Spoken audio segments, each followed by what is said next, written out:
नमस्ते दोस्तों, पहल एकेडमी के यूट्यूब चैनल में आप सभी का बहुत बहुत स्वागत है।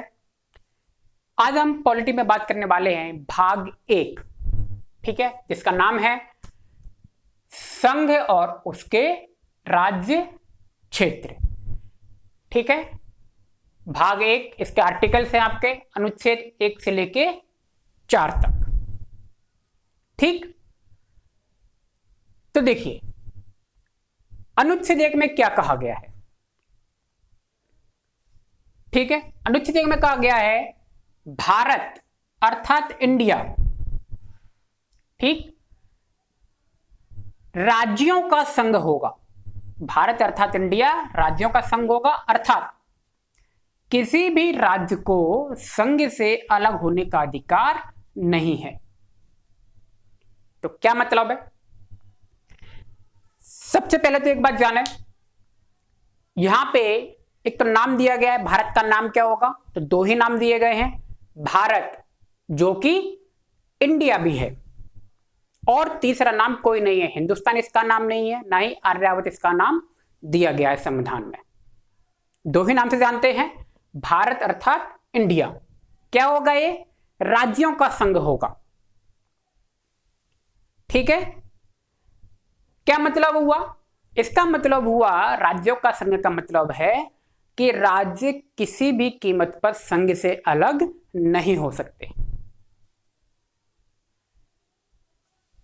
ठीक, क्योंकि ऐसा कहा गया है कि जो राज्य जो है किसी समझौते के तहत भारतीय संघ में शामिल नहीं हुए हैं, अपनी मर्जी से शामिल हुए हैं। तो वो किसी भी कीमत पर राज्य, अगर कोई राज्य कहता है वो भारत से अलग हो सकता है, तो ऐसा संभव नहीं है, वो अलग हो ही नहीं सकता। ठीक है, संविधान के पहले अनुच्छेद में स्पष्ट लिखा हुआ है।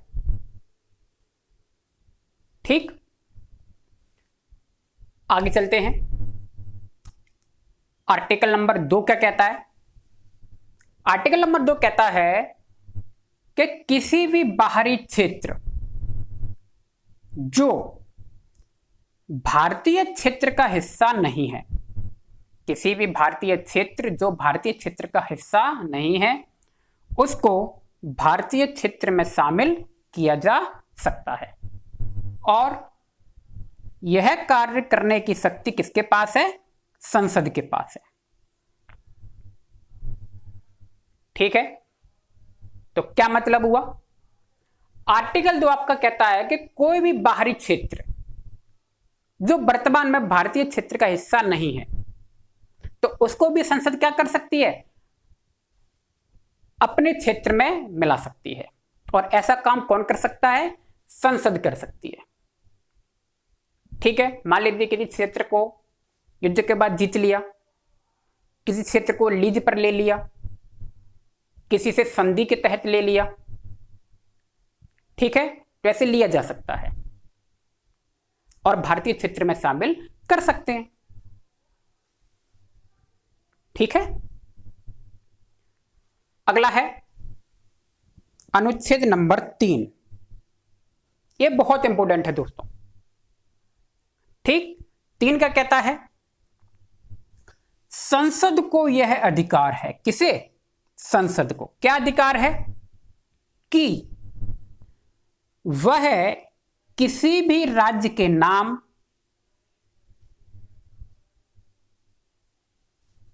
उसकी सीमा में परिवर्तन या किसी राज्य को तोड़कर नए राज्य का निर्माण कर सकती है। ठीक है, क्या मतलब हुआ? 3 में कहा गया है कि संसद को यह अधिकार दिया गया है कि वह किसी भी राज्य को तोड़कर नया राज्य बना सकती है, किसी भी राज्य की सीमा में परिवर्तन कर सकते हैं, यानी कि उसके क्षेत्र को घटा या बढ़ा सकती है। ठीक है, उसके नाम में भी परिवर्तन किया जा सकता है। ठीक है, जैसे आपने देखा होगा नाम में परिवर्तन, उत्तराखंड को पहले उत्तरांचल कहते थे। ठीक है, संयुक्त प्रांत वर्तमान में उत्तर प्रदेश है। ठीक, पांडिचेरी, पुडुचेरी, पहले कर्नाटक को मैसूर कहते थे तो मैसूर को बदल के कर्नाटक किया गया, और मद्रास को बदल के तमिलनाडु किया गया। तो नाम में परिवर्तन किया जा सकता है। अब एक और बात आती है दोस्तों, कहते हैं किसी भी राज्य को में कोई परिवर्तन करना है तो इससे पहले राष्ट्रपति की अनुमति ली जाती है। कोई भी परिवर्तन करने से पहले क्या लेंगे? राष्ट्रपति की पूर्व अनुमति, पहले से मंजूरी लेनी पड़ती है। ठीक है, आर्टिकल 3 की बात मैं कर रहा हूं। राष्ट्रपति को जब मंजूरी के लिए भेजते हैं तो राष्ट्रपति क्या करते हैं? उस सूचना को संबंधित राज्य के विधानमंडल को भेजते हैं। संबंधित राज्य के विधानमंडल का मतलब है जिस राज्य में परिवर्तन करना है उस राज्य को भेजेंगे। ठीक, अब उस राज्य का काम क्या है? या तो संघ द्वारा जो परिवर्तन किए गए उन्हें स्वीकार कर ले, या कुछ अपनी तरफ से परिवर्तन करके वापस राष्ट्रपति को भेज दे। ठीक है, तो इस कंडीशन में देखिए संघ सरकार के पास दो ऑप्शन है। या तो राज्य द्वारा जो संशोधन करके भेजे गए हैं उसे मान भी सकता है और नहीं भी मान सकता है। जिस संसद के पास दोनों अधिकार है। राज्य ने जो संशोधन करके भेजा है उसे मान भी सकता है और नहीं भी मान सकता है। इस संसद के हाथ में डिपेंड करता है।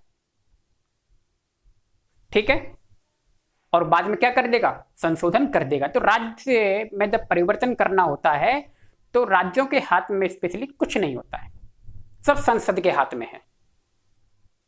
ठीक, उनकी सिफारिशों को माने या ना माने। ठीक है, इसलिए इसके बारे में एक बात कही गई है।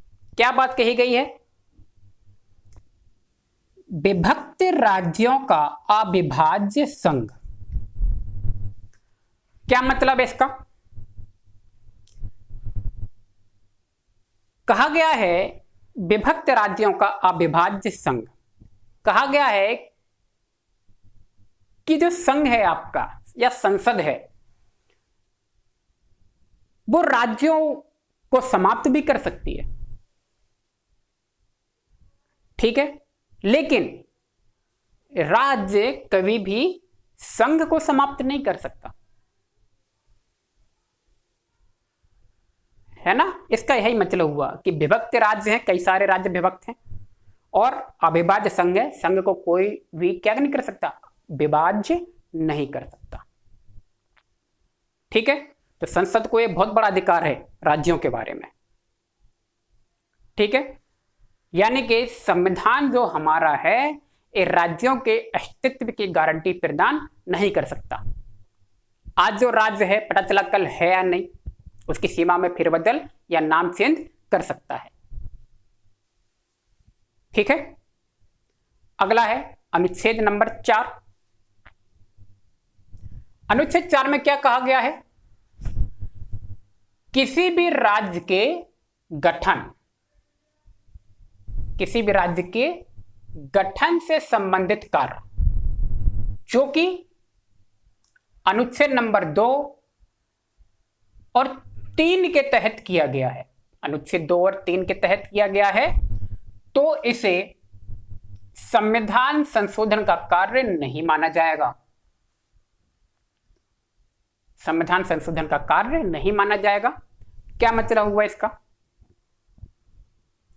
अनुच्छेद नंबर 4 का कहा गया है कि जो कार्य संविधान में जो कार्य अनुच्छेद 2 और 3 के तहत किया जा रहा है उसे अनुच्छेद 368 संविधान संशोधन के तहत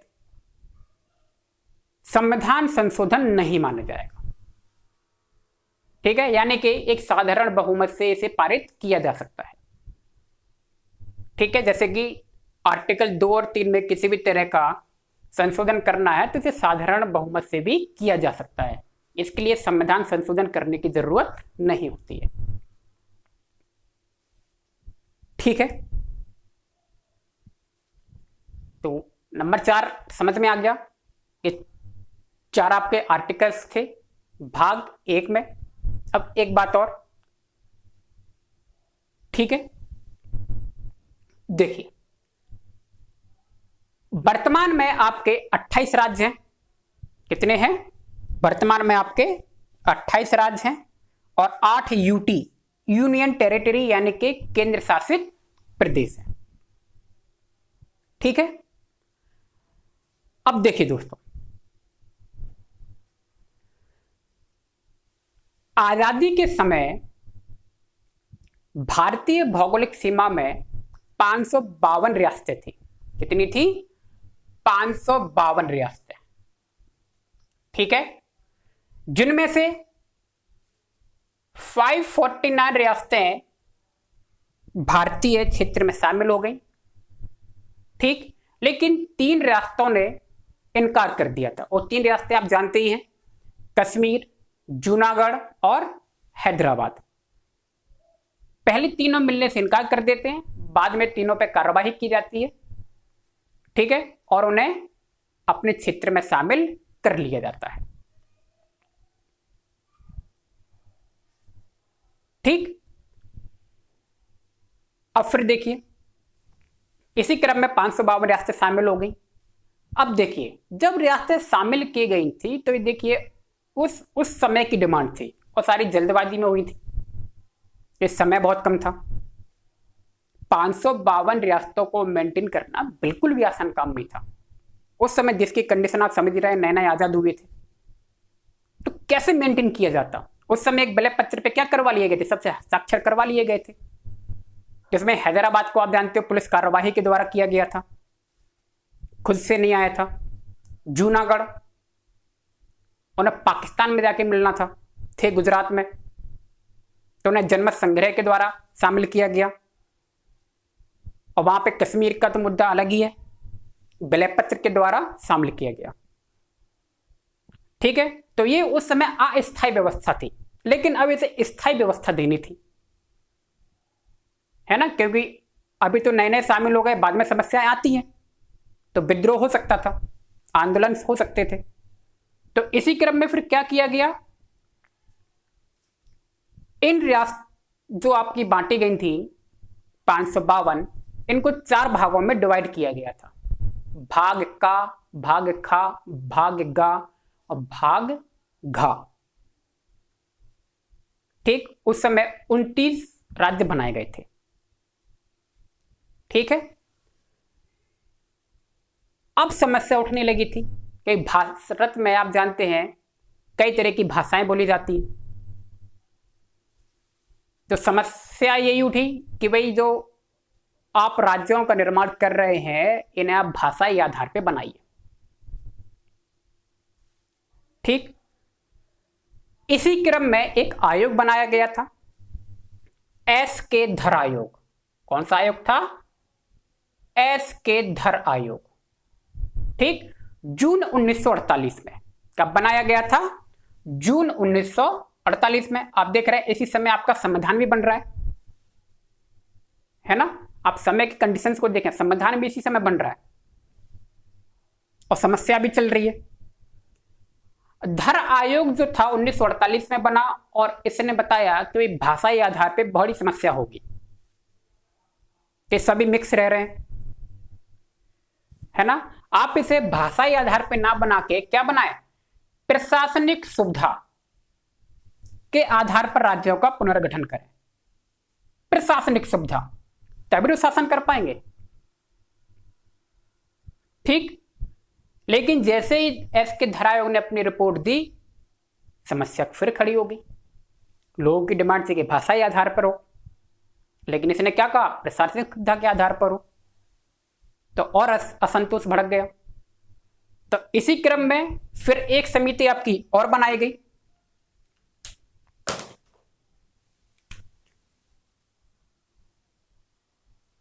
जेबीपी समिति।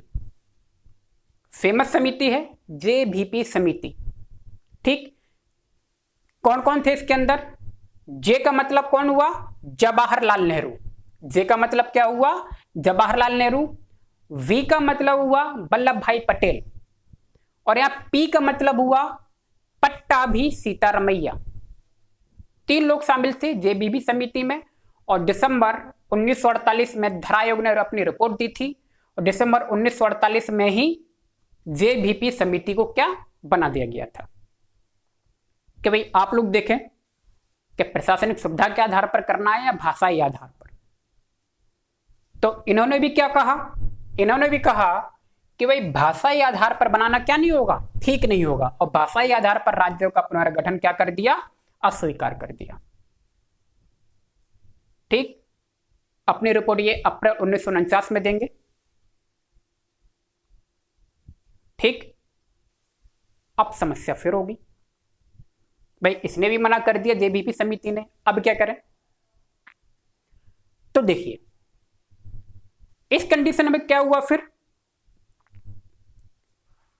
अक्टूबर 1953 में, अक्टूबर 1953 में पहला भाषा के आधार पर एक राज्य गठित हुआ। ढेर सारा आंदोलन चला उसके लिए। आपने मद्रास का नाम सुना होगा, वर्तमान में तमिलनाडु। तो तमिल भाषी और तेलुगु भाषी पहले एक ही थे, जिसे मद्रास के नाम से जाना जाता था। लेकिन आंदोलन बड़ा व्यापक रूप से चला था। और अक्टूबर 1953 में पहला भाषाई आधार पर जो आपका राज्य बना था, वो मद्रास से तेलुगु भाषी को क्या कर दिया गया था, अलग कर दिया गया था। और एपी, एपी मतलब आंध्र प्रदेश, आंध्र प्रदेश राज्य को बनाया गया 1953 में। तो एग्जाम में कई बार आया है, भाषा के आधार पर पहला गठित राज्य यही आंध्र प्रदेश था। ठीक, अब पहला राज्य गठित होने दो, डिमांड चली रही है। अब क्या होगा, अन्य राज्यों की भी डिमांड्स आएंगी कि भाई अगर इसे बना सकते हो तो हमें भी बनाइए।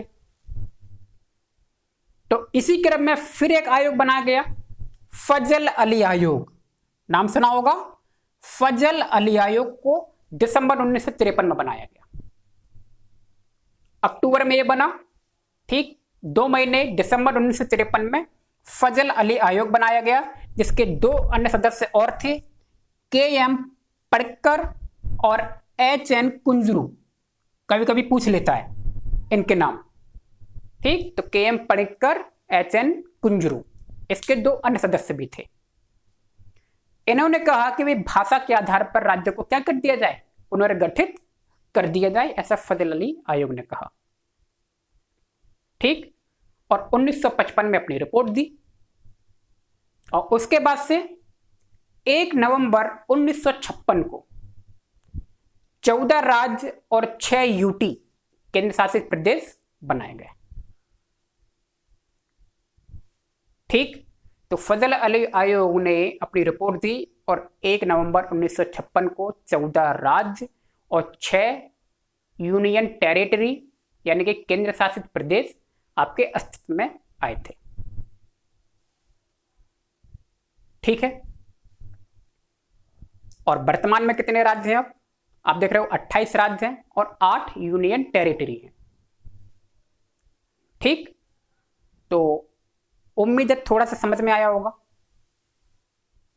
तो ये अपना भाग 1 समाप्त होता है। ठीक है, मिलते हैं नेक्स्ट वीडियो में।